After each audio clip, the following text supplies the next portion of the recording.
82% will be a victim of a violent crime in terms of their life.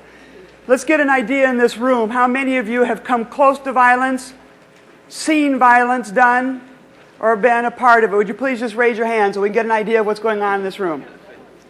That's a significant number in this room, and we take a look at over an average of 80 million crimes are going to be committed of violence every year.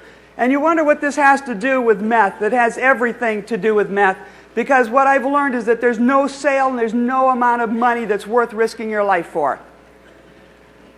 When I became a real estate licensee in 1993, all I wanted to do was earn money. I was in Kansas City, Missouri. I didn't know what I was doing. You know, you get your license, you know how to pass the test, and then they go, okay, sell. Just go do it.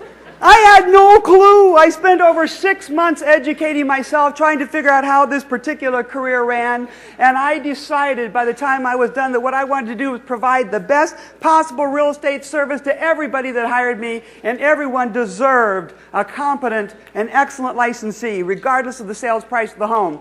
So I got a phone call after about 7 months in the business, and this gentleman had me come into a neighborhood which I call a duck neighborhood in Kansas City, Missouri. A duck neighborhood is the one where if you're showing homes and you have a client in the car, you yell at them to duck because of the drive-by shootings. No! I mean, that's just what we do. That's just what it's called, a duck neighborhood. I happen to have worked up the CMA, the market analysis, and it came out to about $45,000. I walk up to a ramshackle home, knock on the door, and this very, very large, unkempt gentleman opens up the door. He has very foul breath. The home just absolutely reeks. And I'm going, oh boy, this is going to be a good one.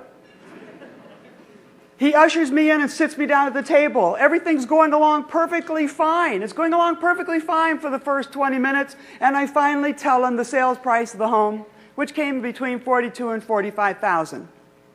He receives a phone call on his cell phone. And it goes something like this. What? What? You've got to be kidding me. When's it? I have 5 minutes. Thanks. Don't move.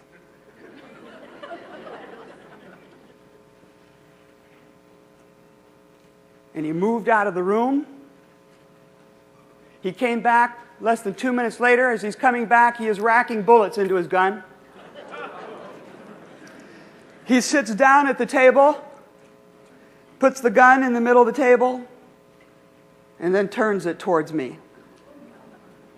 He sits back with his arms, and he looks at me.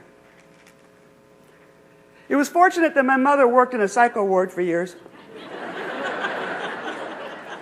She always told me that you should do what's unexpected in a situation. And there's only one thing that came out of my mouth at that time. It was the only thing that came to my head. I looked at him and I said, so, what about the price didn't you like?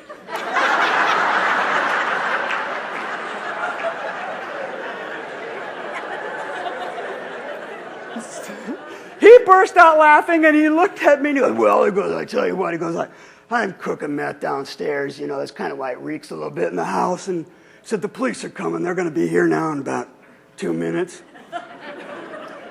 And I looked at him and I said, oh, I think it's probably a good time for me to leave. And he looks at me, and he goes, yeah, go ahead. He was trying to figure out whether there was an advantage to hold me as a hostage. That's all I could think of. And because I made him laugh, he let me go.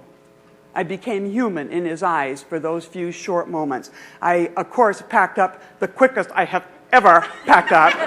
Got in the car, raced down. The police cars are coming down one way. I'm already dialing 911 and telling him that he's armed and he's planning on defending himself. There was a shootout that day, and I'm going to tell you that was a listing I didn't want.